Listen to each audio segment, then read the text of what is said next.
गरीबों का दुश्मन, आई थिंक इससे ज्यादा कोई फेक न्यूज या गलत हो नहीं सकती। अब गरीबों का दुश्मन कैसे है, या थोड़ा इलाबरेट करें, क्योंकि ये बात बनती नहीं है। आपकी मैं पॉइंट समझ रहा हूँ, पर इसको एक अलग आपको एंगल से दिखाता हूँ। जितना शायद मैं अपनी आवाम से प्यार करता हूँ ना, शायद ही कोई एक्चुअली, मुझे नहीं पता कोई इतना करता है। मैं सच में दिल से प्यार करता हूँ। नहीं तो कोई जरूरत नहीं होती है कि आप अपने टाइम से ज्यादा दिन रात ऐसी ऐसी चीजों में हाथ डालें, क्या जरूरत नहीं है। यहाँ पहले भी मसले काफी खराब थे, मैं भी आराम से बैठ सकता था ऑफिस में, मुझे कोई जरूरत नहीं थी रोडों पे ये जाके सेट करना वो करना। गरीबों का असली दुश्मन वो है जिनको गरीब बना के बैठा हुआ है वहां जहां हम कल थे। जब मैंने लास्ट ऑपरेशन किया था, वहां 30 साल से ये लोग बैठे हुए हैं और यहाँ ही बैठे हुए हैं। बाकी जो उनको वहां बैठा के बैठे हुए हैं, उनके तो घर भर बन गए हैं। तो असली दुश्मन कौन हुआ? मैं जब उस ऑपरेशन पे था, मैं इनको एक्चुअली ऑल्टरनेटिव भी देता हूँ। देखें, गैर कानूनी होता है। ये कोई जवाब नहीं हुआ कि मैं गरीब हूँ तो मुझे आप इजाजत दें। आप गोली किसी को मारते हो, बोले नहीं मैं गरीब हूँ, और उसको मैं पकड़ूं तो मैं उसका दुश्मन हो गया। मैं गरीबों का नहीं, ना अमीरों का। मैं उससे आप कह सकते दुश्मनी भी नहीं, पर उस पर एक्शन लेता हूँ जो बाय लॉ है, जो गलत काम कर रहा है। मेरे पास कैटेगरी थोड़ी है कि जो गलत काम कर रहा है वो अमीर है या गरीब है, वो लंबा है वो मोटा है, वो जो गलत काम करके उस पर एक्शन है ज्यादा करके। जो गलत करे, इसमें गरीब अमीरी की बात नहीं है। पर अगर आप इस पर बात करते हैं कि जो डिस्टर्ब होते हैं, हाँ ये सच है, पर इनको मैं एक्चुअली ऑल्टरनेटिव भी देता हूँ कि देखें, आप पूरा रोड ब्लॉक नहीं कर सकते हो, रोड ब्लॉक नहीं हो सकता, ठीक है। वो एक न्यूसेंस है हर किसी के लिए। साइडों पे जाएं, गलियों पे जाएं, पर पूरा एरिया ब्लॉक हो जाए। अब जब मैं ऑपरेशन करूं तो मैं गरीबों का दुश्मन हो गया, नहीं करूं तो मैं अच्छा ऑफिसर नहीं हूं। समझ रहे हैं? दोनों सूरत हाल में आप किसी को राजी नहीं कर सकते हो। इसलिए मैं अपना काम करता हूँ, जो इंक्रोचमेंट को क्लियर आउट करो। अब इनका सच में दुश्मन कौन है? जो इनको यहाँ बैठा के बैठा हुआ है। इनकी जो भी कमाई है, इनको 100% तो मिलती भी नहीं है। जैसे मैंने कहा, 30 साल से बकुल उनकी, मैं 30 साल से यहाँ बैठा हुआ हूँ, आज भी वहीं बैठा हुआ है। पर जिसको वो दे रहा है, जिसको वो दे रहा है, उनके तो घर बन गए। इससे पहले आपने मुझे बताया था किसको क्या हो रहा है, कहाँ कहाँ जा रहा है। नंबर 2, जब आप बात करते हैं कि सामान गिराने की है, ये हम सामान उठा सकते हैं क्योंकि ये पब्लिक प्रॉपर्टी पे आप कोई चीज़ ऑक्यूपाई, तो सामान हटना चाहिए। अब कभी कभी उठाने में, मूव करने में सामान गिरता है, पर कभी कभी सामान गिराया भी जाता है। क्या ये बेस्ट पॉलिसी है? नहीं। पर अगर मेरी सर्कमस्टांस आप देखेंगे, अब ये ऑपरेशन किया जाता है एक नफरी के साथ, टाउन वाले आपको देंगे या केएमसी जिससे इदारों को आप बोलेंगे कि आपको आके वो डिपार्टमेंट एंटी इंक्रोचमेंट अपने ट्रक या लेबर दें कि आप ये करो। अब अगर मुझे कोई लेबर नहीं मिल रहा है, क्या मैं घर बैठ जाऊं चुप करके या ऑफिस बैठ जाऊं? अगर सामान उठा नहीं सकता हूँ, तंग तो फिर भी कर सकता हूँ ना, उन्हीं को जो मेरी आवाम को तंग कर रहे हैं डायरेक्टली। तो जो फ्रंट पे आए हैं, जिसने पब्लिक ने जिनका नाम लिया, और ये रिपीटेड इन्हीं मार्केटों में 2-3 लोगों का नाम लिया जा रहा है। अभी जो रिसेंटली हमने मैंने ऑपरेशन किया था, जहां बको कुछ लोगों के एक किस्म का धरना लगा था, या कुछ कोई धरना नहीं था, कुछ ही लोग बीच में थे जो वो मेन लोग थे, उनके अपने ठेले ही थे, और वो वहां के मेन कलेक्टर थे। उन्होंने ही थोड़ा ये आउटरीच किया, 5-6 लोग जाके खड़े हो गए, बकौल उनका मैं रोड ब्लॉक किया। कोई रोड ब्लॉक नहीं था। आपको रोड ब्लॉक करना है, 1000 की तादाद में आए, 5-6 खड़े होकर नहीं बोले आपने रोड ब्लॉक किया है, इतना क्रेडिट नहीं है। तो ये वो ही थे जो वहां से कलेक्शन भी कर रहे हैं, क्योंकि जो आवाम थी वहां की, जो सच में जिनका सामान था, वो चुप थे, वो बात सुन रहे थे। जब बाकी मीडिया भी आई थी, वो बात सुन रहे थे, उनको मैं समझा रहा था आप ऐसे नहीं करो। ये जो छलांगे क्यों मार रहे थे? क्योंकि इनकी इनकम डैमेज होती, और इनको भी यहाँ बैठाया गया है। और उधर ही जब ये मुझे पता चला कि ये वो ही हैं जो यहाँ से कलेक्शन कर रहे हैं और उनको यहाँ बैठा के बैठे हुए हैं, इनको हम थाने ले गए थे, इन पे एफआईआर हुई। वहां से 2 लोग हमने पकड़े और दोनों थाने गए, एफआईआर हुए। लीगली तो मेरा यही काम है। और उसके बाद ऑब्वियसली एक न्यूज निकलने शुरू हुई, ये हुई, जो मैंने एक्चुअली, अगर आप मुझे फॉलो करते हैं, मैंने पिछले हफ्ते वार्निंग दे दी थी। मैंने पिछले हफ्ते एक वार्निंग दी थी, क्योंकि जहां मैं अब ऑपरेशन करने जा रहा हूँ, ये समझे गढ़ है, ये गढ़ है, और यहाँ से काफी कलेक्शन होती है। जो कर रहा है उनको हमने सस्पेंड कर भी दिया है, उन पर एक्शन भी अब लिया जाएगा आगे। पर तब तक ये तो रेजिस्ट करने की कोशिश कर रहे हैं। मसला भी उन्हीं को हो रहा है जो वहाँ उसके अंदर काम करते हैं और कलेक्ट करते हैं। तो भी आप न्यूज़ें काफ़ी किस्म की देखेंगे। पर ये मैंने पहले ही एडवांस में वार्न किया था पिछले हफ्ते अपनी सोशल मीडिया पे कि ये होने वाला है, क्योंकि अभी मैं ये करने वाला हूँ। मैंने एडवांस में वार्निंग दी थी। पर अभी भी जो दिखाया जा रहा है, जो लोग दिखा रहे हैं, वो खुद उसमें रोल प्ले कर रहे हैं। इसमें एक्चुअली हमारी अपनी आवाम नहीं है। जो होती है ना अपनी आवाम जिसको हम बोले कि हाँ, ये पब्लिक नहीं, आवाम और आराम बाग की कोऑपरेट करती है। वो सपोर्ट भी कर रही है, कोऑपरेट कर रही है। आके लोग कह रहे हैं कि हम फर्क देख रहे हैं, ये देख रहे हैं। तकलीफ उनको हो रही है जिनके सिस्टम डैमेज हो रहा है, और किसी को भी नहीं। तो ये अब अपनी तरीके से, अब जाहिर सी बात, मैं ऑपरेशन करूंगा, ये करप्शन के अगेंस्ट जब ये छलांगे तो मारेंगे लोग, तो वो अंडरस्टैंडेबल है। पर मैं हर किसी को यही कहूंगा कि जो आप सुन रहे हैं, कंप्लीटली बिलीव ना करें।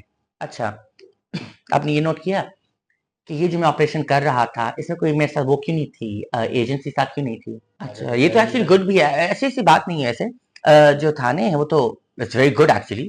पर वो तो हर किसी को, हर ऑफिसर को सपोर्ट करते हैं। मैं नहीं कहूँगा मुझे एक्स्ट्रा करते हैं या ज़्यादा करते हैं, वो हर किसी को सेम नफरी दी जाती है। अभी अगर ऐसी भी बात है तो अब रिसेंटली आप देखें तो मुझे तो अटैक्स भी हुए हैं। मेरी कोई प्राइवेट सिक्योरिटी ज़्यादा तो नहीं बढ़ी है। एक्चुअली काफ़ी ये सीज़न जो अपना काम अच्छे से कर लेते हैं। हाँ, कहीं-कहीं नीड होती है, तो शायद मुझे भेज दिया जाता है। पर तो ऑपरेशन एक ऑपरेशन ये अपना परिसरों को जी, दूसरा सबसे बड़ी मार्केट जी। एशिया की सबसे बड़ी मार्केट। जी, जी, काफ़ी लोकेशंस पे, जैसे सदर मुझे दिया गया था, यहाँ आराम बागान से पहले 15 दिन के लिए लुक आफ्टर चार्ज था। उस पे काफ़ी इम्पैक्टफुल था, जो पार्किंग माफिया के अगेंस्ट काम किया था। तो अभी इसमें रिजल्ट्स आता है। आई थिंक वो सीनियर्स जो है सपोर्ट करते हैं, बात को अप्रिशिएट करते हैं कि जो वो कहते हैं मैं रिजल्ट लाता हूँ। रही बात सर चौधरी की, आप कोई बड़ी हस्ती से मुझे कंपेयर कर रहे हैं। आई डोंट थिंक मैं इतना किसी के करीब हूँ। आई डोंट थिंक सो, मैं इतना ही नहीं, इतना देर नहीं हूँ, जो मुझे नहीं लगता है। जैसे कुछ आपके हेटर्स को और कुछ अपने प्यार करने वालों को क्या कहेंगे ऐसे ही जवाब? मैं आई डोंट थिंक मेरे से हेटर्स हैं, टू बी वेरी ऑनेस्ट। मुझे नहीं लगता कोई हेटर्स, कुछ लोग हैं, हो सकते हैं जो मिसअंडरस्टूड हुए हैं, जिनको पूरी बैक स्टोरी नहीं पता। और सच में यहाँ बैकग्राउंड में बहुत कुछ हो रहा होता है जो सच में, जैसे हमने इतनी बातें डिस्कस की, पर मैं किसी का नाम नहीं लेता हूँ। इस सवाल को रिपीट दोबारा एक सवाल देर में आगे से आप अच्छा, करें। अच्छा सर, आपकी फैन फॉलोइंग ज्यादा है सर। जी, तो ऑपरेशन करते वक्त लोग आपसे सेल्फियां लेते हैं, लोग जी, आपके साथ वीडियोस बनाते हैं, तो जी। आपको क्या परेशानी आती है जो आपने हमें एक दफा गुज़िश्ता मुझे एक दो परेशानियां आती हैं। जो प्राइमरी जो मेरी एक टेंशन होती है, मैं सच में कहा था कि मुझे अपनी पब्लिक को सच में बहुत दिल से मुझे कंसर्न होता है कि पहले किसी को चोट नहीं लग जाए, या किसी को धक्का लग जाए, कि किसी को चोट नहीं, खास में बच्चे भी होते हैं, देखने आते हैं क्या हो रहा है। तो मेरा हमेशा कंसर्न होता है कि पब्लिक जब आप देखें वहां पे कुछ हो रहा है, तब साइड पकड़े, खुदा ना खासा कुछ चोट नहीं लग जाए। दूसरा जो मेरा बहुत रीसेंट मसला चल रहा है, मुझे आई थिंक लोगों ने, लोग पसंद करते हैं सर आपको वीडियो जी, और आई थिंक लोगों ने मुझे कुछ अ, मैं बहुत ग्रेटफुल हूँ। नंबर वन, मैं ये कहने से पहले कहूंगा मैं बहुत ग्रेटफुल हूँ, थैंक यू, ग्रेटफुल हूँ ऊपर वाले से। कुछ ज्यादा ही प्यार देती है, कुछ ज्यादा ही मुझे, और मुझे नहीं लगता मैंने ऐसा कुछ किया है। मैं अपना काम करता हूँ, पर ऐसा कुछ नहीं किया जिसकी वजह से जितना ये प्यार देते हैं, या जितनी मुझे इज्जत और मोहब्बत दी जा रही है, आज मैं थोड़ा वो गिल्टी फील करता हूँ। और इन्होंने इतना मुझे वो कर दिया है कि जब मैं सामान हटा रहा हूँ, ये कर रहा हूँ, भाई मैं तुम्हारा सामान हटा रहा हूँ, ये आके मुझे गले उल्टा लगा रहा है और मेरा तस्वीरें खींच रहा है, मैं कंफ्यूज हो गया हूँ कि भाई मैं तुम्हें सील कर रहा हूँ तो ये दुकान, तुम उल्टा मुझे तस्वीरें खिंचवा रहे हो। ऐसे तुम इमोशनल कर दोगे तो मैं काम कैसे करूंगा? थोड़ा भाई लड़ो के, लड़ो के मैं थोड़ा वो दबंग बनूं, पर तुम मुझे इमोशनल कर रहे हो। पर आई एम ग्रेटफुल। पर मुझे नहीं लगता मैं डिजर्विंग हूँ इस ट्रीटमेंट का, इतना डिजर्विंग नहीं हूँ। मैंने ऐसा कुछ नहीं किया अपने लोगों के अभी तक वही देखें, अभी मेरे एरिया में ऐसी सिचुएशन में रोड रोड अभी कितने बनने हैं, सेवेज के कितने मसले हैं, बिजली के कितने मसले हैं, प्राइसेस अभी तक इतनी स्टेबल नहीं है। इम्प्रूवमेंट है, पर जहाँ मैं ले जाना चाहता वहां भी नहीं है। तो अभी मैंने सब कुछ नहीं किया है। एंड रात को कभी बुरा लगा है कि यार ये गरीब था, मैंने यार इसकी सेल कर दी दुकान को, मुझे पता लगा आपको मैं 10 दफा सोचता हूँ एक्चुअली, जब मैं करने जा रहा हूँ, मैं वही कहा, लोगों को मेरी बैकग्राउंड नहीं पता होता जो मेरी वजह है। जिसकी दुकान सील हुई है ना, उसको कम से कम 3-4 दफा वार्निंग दी जाती है कि समझ जाओ भाई, देखो फिर आप सील हो जाओगे। फिर सील होती है और फिर दुखी होएगा। क्योंकि आपको जब समझाया जा रहा है दो कभी तीन दफा, ऐसा आया तो यार ये मेरे सामने रो गया था, मैं कल जाके सबसे पहले इसकी ऐसा हुआ नहीं है कोई मेरे सामने किसी ने रोया नहीं। आई थिंक दो तीन कभी दफा ऐसा आपको कभी कोई रहे मान लो यार ये मैं सुबह जाके सबसे पहले इसकी ये हर किसी के लिए होता है मुझे। मैं जैसे सील करता हूँ तो हाँ, ये हर किसी के लिए होता है कि अब सील हो गई, उसकी कमाई कितनी हो रही होगी हाँ, ये मेरे पास होता है। पर मैं वही कहता हूँ, अगर आप एज एन अडल्ट हो, आप ग्रोन, आप अपना बिजनेस चला रहे हो, तो ये आप ही का काम है ना, आप अपने उसका ख्याल भी रखो। आपको दो तीन दफा जब बड़ी इज्जत से प्यार से वार्न किया गया है कि देखिए आप इंक्रोचमेंट नहीं करें, प्रूफ भी आ रहे हैं, वीडियोस भी आ रहे हैं, आपके कंप्लेंट भी आ रहे हैं, अब तो आपका काम है ना, आप खुद समझ जाओ। फिर भी नहीं समझोगे तो मतलब क्या, हमें तो एक्शन लेना है, मुझे तो हर किसी को देखना है।